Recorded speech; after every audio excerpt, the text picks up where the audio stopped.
युग अभिमन्यु के सवाल का जवाब देते हुए कहता है, ऑर्गेनिक खेती का स्टार्टअप। अभिमन्यु अपना मुंह फाड़ते हुए कहता है, क्या कहा? खेती? खेती नहीं, ऑर्गेनिक खेती। दोनों में अंतर है। मैंने देखा है आजकल बड़े बड़े बिजनेसमैन अपना सब कुछ छोड़कर ऑर्गेनिक खेती कर रहे हैं, क्योंकि ये भी एक अच्छा बिजनेस है और मुझे यकीन है मैं भी कर सकता हूँ और इसे एक अच्छा स्टार्टअप बना सकता हूँ। हाँ, ये सब पता है मुझे, पर तू ये बता, तुझे खेती करनी आती भी है? आती तो नहीं, पर हाँ सीख जाऊंगा। वो कैसे? यार आजकल YouTube सब सिखा देता है। लाइव सेशन भी होते हैं और वैसे भी इंटरनेट सिर्फ व्हाट्सएप, इंस्टाग्राम, फेसबुक यूज करने के लिए नहीं है, समझा? चल ये भी ठीक है, पर तू खेती करेगा कहाँ? तेरे पास जमीन भी है खेती करने के लिए? अभिमन्यु, तू अंधा है क्या? तूने ग्रेवयार्ड कोठी के बाहर जो 2 हेक्टेयर जमीन खाली है वो नहीं देखी क्या? बेटा वो जमीन नहीं, कब्रिस्तान है। तू शायद भूल रहा है, तेरी ये ग्रेवयार्ड कोठी कब्रिस्तान के ऊपर बनी है। तू कब्रिस्तान के ऊपर खेती करना चाहता है? यार अभिमन्यु, तू कैसी बातें कर रहा है? कोई 2 हेक्टेयर में कब्रिस्तान बनाता है क्या? हो सकता है बस ये कोठी कब्रिस्तान के ऊपर बनी हो, बाकी जगह ठीक हो। और एक बात बता, तू मेरा दोस्त है ना, तो तुझे तो मुझे मोटिवेट करना चाहिए खेती करने के लिए कि मैं कुछ नया करने जा रहा हूँ। इससे एम्प्लॉयमेंट भी बढ़ेगा और देश की तरक्की भी होगी। तो मुझे इतना डिमोटिवेट क्यों कर रहा है? अभिमन्यु को अपनी गलती समझ आ जाती है और वो कहता है, सॉरी यार, मैं भूल गया था कि इंसान को नौकरी करने के लिए नहीं बल्कि नौकरी देने के काबिल बनना चाहिए। तेरे इस काम में मैं पूरी तरह तेरे साथ हूँ। बस तू एक आवाज लगाना कि क्या मदद चाहिए तुझे और मैं झट से हाजिर हो जाऊंगा। शुक्रिया यार, जब तेरे जैसा दोस्त मेरे साथ है तो कोई भी चुनौती मुझे रोक नहीं सकती। तो फिर काम शुरू करें। कैसा काम? युग अपने चारों तरफ देखते हुए कहता है, यार तू फिर भूल गया? कल रात में मैंने कहा था ना कि सुबह उठते से ही पहला काम ये करेंगे कि हवेली की सफाई करेंगे। दिख नहीं रहा कितनी धूल है यहाँ पर? हाँ यार, बात तो तेरी बिल्कुल सही है, पर तू खुद देख कितनी बड़ी हवेली है। अगर हम दोनों 2 दिनों तक भी लगातार सफाई करते रहे तब भी पूरी धूल साफ नहीं होने वाली। तो फिर क्या करें? तू चाहता है ऐसे ही धूल रहने दे, सफाई ना करें? अरे मेरे कहने का मतलब ये नहीं था। तो फिर क्या मतलब था तेरा? मेरा मतलब था किसी को मदद के लिए बुला लेते हैं। 2-3 लोग रहेंगे तो जल्दी हो जाएगी सफाई। किसको बुलाएंगे? कौन आना चाहेगा ग्रेवयार्ड कोठी में? यार तू भूल रहा है, अपने पुराने यार अभी भी इसी गांव में है। मैं उसे फोन करता हूँ। उसे किसे? कछुए को यार। युग कुछ याद करते हुए कहता है, ये तो वही कछुए की बात तो नहीं कर रहा जिसका असली नाम कछेंद्र था और वो सब काम धीरे धीरे करता था, इसीलिए हमने उसका नाम कछुआ रख दिया था? हाँ, मैं उसी की बात कर रहा हूँ। क्या ये अभी भी स्लो है बचपन की तरह? जब तू मिलेगा तो खुद देख लेना। इतना कहकर अभिमन्यु अपना मोबाइल निकालता है और कछुए को फोन करने लग जाता है। अभिमन्यु फोन पर बात करते हुए कहता है, हाँ कछुए, कहाँ पर है तू? फोन के अंदर से कछुए की आवाज आती है, वो अभिमन्यु, मैं किश्नोई नदी पर हूँ। तो सुबह सुबह किश्नोई नदी पर क्या कर रहा है? तेरे घर में शौचालय नहीं बनाया क्या जो सुबह सुबह हल्का होने नदी पर चला गया? यार अभिमन्यु देख, अभी ना मैं तेरे साथ मजाक करने के मूड में बिल्कुल नहीं हूँ। यार तेरा दिमाग सुबह सुबह इतना गर्म क्यों है? क्या हुआ? यार यहाँ पर किश्नोई नदी में एक बहुत बड़ा कांड हो गया है। क्या कहा? किश्नोई नदी में कांड हो गया? पर क्या? यार तू खुद आकर देख ले, मेरी तो खुद समझ में नहीं आ रहा कि ये सब कैसे हो गया। इतना कहकर दूसरे साइड से फोन कट हो जाता है। अभिमन्यु बात करते हुए कहता है, हेलो? अरे हेलो, क्या हुआ ये तो बता दे।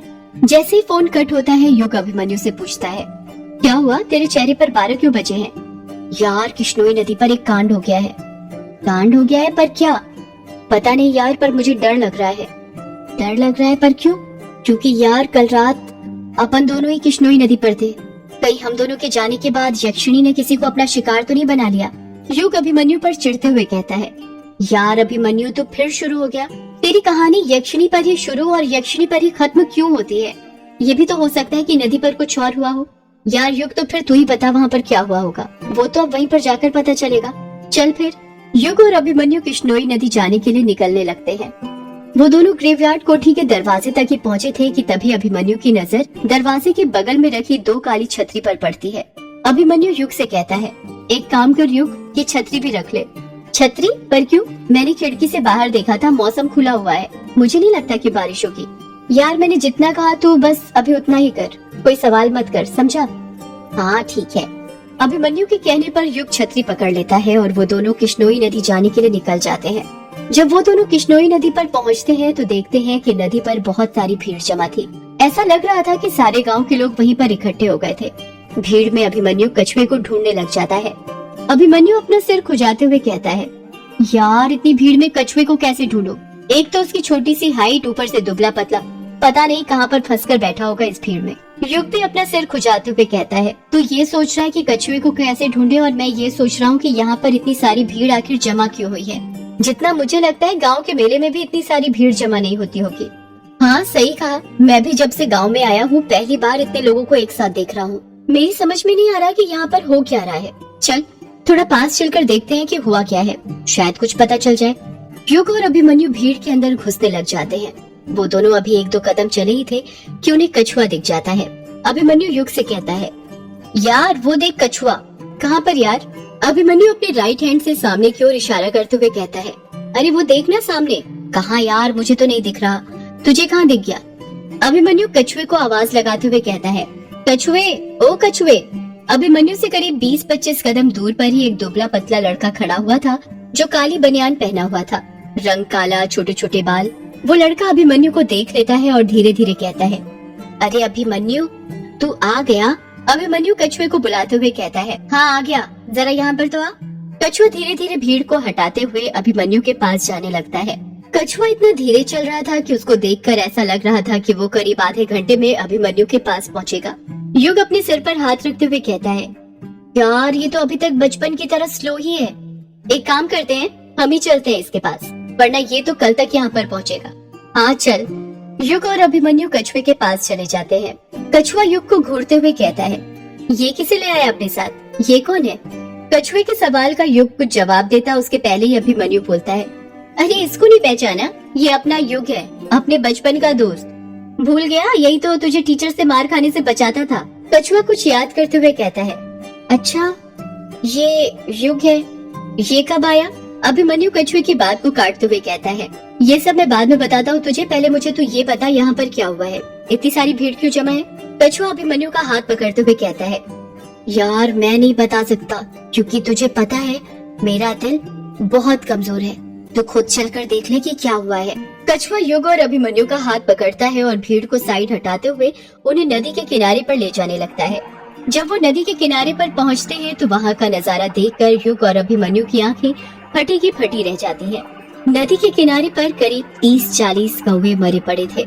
युग हैरानी के साथ कहता है, ये क्या, इतने सारे कौवों की मौत कैसे हो गई? अभिमन्यु कौवों को देखकर इतना परेशान हो गया था कि कुछ नहीं बोल पा रहा था। कछुआ मरे हुए कौवों को देखते हुए कहता है, वही तो युग, तुझे पता है कुछ सालों से हमारे गांव में एक भी कौवे नजर नहीं आ रहे थे, और आज दिखे भी तो वो भी इतने सारे, वो भी ऐसी हालत में मरे हुए। उन तीनों के पास कुछ आदमी खड़े हुए थे जो आपस में बातें कर रहे थे। पहला आदमी कहता है, उन्हें आओ दे छिन, उसने संकेत करे कोच, मृत्यु का खेल शुरू भाई कोच। दूसरा आदमी कहता है, तपाई सही हुनु, हुंच उन्हीं आओ दे छिन, ये मृत्यु के पहलू चिन्ह हुनु छुनु। युग हैरानी के साथ कहता है, ये लोग आपस में क्या बात कर रहे हैं? अभिमन्यु युग के सवाल का जवाब देते हुए कहता है, ये लोग आपस में नेपाली में बात कर रहे हैं। तुझे तो पता है हमारे मेघालय में नेपाली, बंगाली, खासी, असमिया, सिलेहटी, बोडो, बियाट, रार और हजोंग भाषाएं बोली जाती हैं। युग अभिमन्यु पर चढ़ते हुए कहता है, यार मैंने तुझसे मेघालय की भाषा का इतिहास नहीं पूछा, मैं ये जानना चाहता हूँ कि ये आदमी आपस में क्या बातें कर रहे हैं। तुझे पता है ना मुझे नेपाली नहीं आती। हाँ बता रहा हूँ, चिढ़ क्यों रहा है? ये लोग आपस में बातें कर रहे हैं कि वो आने वाली है, उसने संकेत दे दिया है, मौत का खेल शुरू हो गया है, ये मौत का पहला संकेत है। युग हैरानी के साथ कहता है, ये लोग किसकी बातें कर रहे हैं? कौन आने वाली है और उसने क्या संकेत दिया है? कछुआ धीरे से कहता है, यक्षिणी। युग, यक्षिणी आने वाली है, ये उसी ने मौत का संकेत दिया है। युग कुछ रिएक्शन देता उससे पहले ही अभिमन्यु कुछ सोचते हुए कहता है, यार मुझे लग रहा है ये सब हमारे कारण हो रहा है। हमारे कारण? पर कैसे? यार देख, कल रात ही हम दोनों ने ग्रेवयार्ड कोठी का दरवाजा खोला और फिर सुबह होते ही इतने सारे कौवों का मरना, ये कोई इत्तेफाक नहीं हो सकता। आज से पहले कभी ऐसा नहीं हुआ। कछुआ अपना मुंह फाड़ते हुए कहता है, क्या कहा? तुम दोनों ने ग्रेवयार्ड कोठी का दरवाजा खोला, पर क्यों? तुम्हें पता नहीं है क्या? ग्रेवयार्ड कोठी यक्षिणी का दूसरा ठिकाना है। अब वो किसी को नहीं छोड़ेगी, सब मर्दों को अपना शिकार बनाएगी। युग कछुए को समझाते हुए कहता है, यार कछुए ऐसा कुछ नहीं है, मैं बताता हूँ ये कौवे कैसे मरे। कल रात ना ये अभिमन्यु अपने साथ एक डिवाइस लाया था, उसमें से आवाजें आ रही थी। हो सकता है कि वही आवाजें वो सह नहीं पाए और उनकी डेथ हो गई। तुझे तो पता ही होगा कि इन पक्षियों पर मोबाइल की वेव का कितना असर पड़ता है। अभिमन्यु कहता है, यार युग अब तो सारा इल्जाम मेरे इलेक्ट्रोमैग्नेटिक डिवाइस के ऊपर मत लगा, समझा। चल तेरे लिए मैं मान भी लेता हूँ कि ये कौवे मेरे डिवाइस की आवाज से मरे, पर तू बता सिर्फ कौवे ही क्यों मरे? और कोई पशु पक्षी भी तो मर सकते थे। जरा गौर से देख, यहाँ पर जितने भी शव हैं सब कौवों के हैं। अभिमन्यु की बात सुनकर युग चुप हो जाता है, क्योंकि उसके पास उसके सवाल का कुछ जवाब नहीं था। अभिमन्यु अपनी बात को आगे जारी रखते हुए कहता है, ये संकेत है युग, मौत के आने के पहले का। तुझे कौवों के बारे में नहीं पता क्या? क्या नहीं पता? यही कि हमारे हिंदू शास्त्रों में कौवे को यमराज का दूत कहा गया है। ऐसी मान्यता है कि कौवा यमलोक में जाकर पृथ्वीवासियों के विषय में चित्रगुप्त जी को सूचित करता है। यानी कौवा ही व्यक्ति के जिंदगी में किए गए लेखे जोखे का हिसाब रखता है। परंतु शगुन शास्त्र के अनुसार कौवा मात्र यमलोक में ही नहीं, बल्कि हम इंसानों को भी धरती पर संकेत देकर आने वाले कल की भविष्यवाणी करता है। और इतने सारे कौवों की मौत संकेत है कि जल्द गांव में बहुत सी मौत होने वाली है। कछुआ भी अभिमन्यु का साथ देते हुए कहता है, हाँ युग, ये अभिमन्यु बिल्कुल ठीक कहता है। मेरी दादी बताती है कि पुराने समय में ये परंपरा थी कि अगर किसी के सिर पर कौवा बैठ जाए और चोंच मार दे तो जरूर कुछ बुरा होने वाला होता है। आने वाली मुसीबत से बचने के लिए वो इंसान अपने रिश्तेदार को झूठा पत्र लिखकर अपनी मौत की जानकारी देता था। क्या? पर क्यों? वो इसलिए क्योंकि मौत की झूठी खबर सुनकर उसके परिजन उसकी मौत का शोक करते थे और फिर उसी दिन दूसरा पत्र भेजा जाता था कि ये एक झूठी खबर थी। लिखते थे कि उसके सिर पर कौवा बैठ गया था। मान्यता है कि झूठी खबर उड़ाने से कौवे द्वारा लाया गया संकट दूर हो जाता है। युग अभिमन्यु और कछुए की बात को नकारते हुए कहता है, अगर तुम दोनों को ये सब पता है तो क्या ये नहीं पता कि काकभूषुंडी जी श्री राम के परम भक्त थे। उन्हें इच्छा मृत्यु का वरदान भी प्राप्त था। आज के जमाने में कौवों को काकभूषुंडी का ही प्रतिरूप माना जाता है। माना यह मान्यता है कि यदि कौवा किसी के सिर पर बैठकर चोंच मार दे तो अशुभ होता है, पर यह भी मान्यता है कि कौवा सिर्फ आपके सिर पर बैठे तो परम शुभ होता है।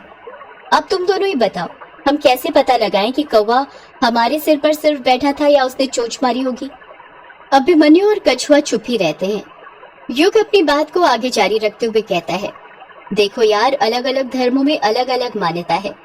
किसी के धर्म में कौवों को दिखना शुभ माना जाता है तो किसी में अशुभ, और किसी धर्म में तो कुछ फर्क ही नहीं पड़ता, क्योंकि वो ये सब चीजें मानते ही नहीं है। और मैं भी नहीं मानता। ये सब सिर्फ अंधविश्वास है और कुछ नहीं, समझे तुम दोनों? कछुआ डरते हुए कहता है, यार तुझे नहीं मानना तो मत मान, पर तुम दोनों ने ठीक नहीं किया ग्रेवयार्ड कोठी का दरवाजा खोलकर। तुझे पता भी है ग्रेवयार्ड कोठी का दरवाजा बंद करने के लिए कितने लोगों ने अपनी जान दी थी? युग चौंकते हुए कहता है, क्या कहा? दरवाजा बंद करने के लिए लोगों ने जान दी थी? पर क्यों?